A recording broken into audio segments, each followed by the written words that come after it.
The results of San Francisco's election have some proclaiming the end of this once liberal city, but others say that goes too far. KRON 4's Dan Kerman spoke to some political analysts and is live in the studio tonight with their take on what this all means. Dan.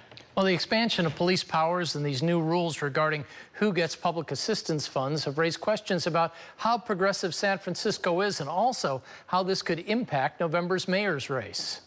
The passage of Prop F means drug screening will now be required for many seeking public assistance funds. Prop E's passage means an expansion of power for San Francisco police.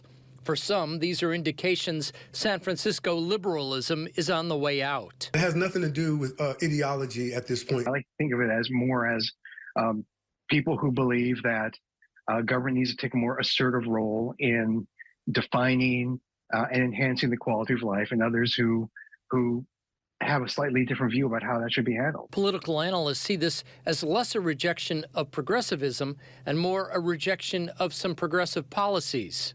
This is people saying, you know, the state of the city is bad. They don't feel good about where things are. The mood is sour. And on issues of homelessness, drug use, public safety, they've been blaming and holding accountable the idea of progressive oriented, policy positions, which tend to be more about constraining the police, and I think this is a rebuke of that.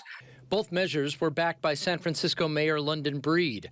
And while analysts say it may help her re-election bid by reversing her high disapproval ratings, it will still be an uphill battle.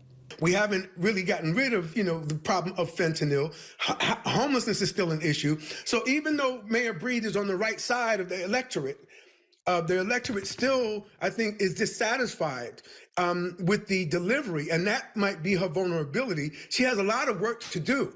Political analysts, though, are divided as to whether these election results could end up propelling Progressive Supervisor Aaron Peskin to enter the mayor's race or make him rethink that idea.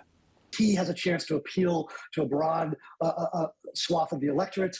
He knows how to talk about these issues in a way that does not put him at odds with where a lot of voters are.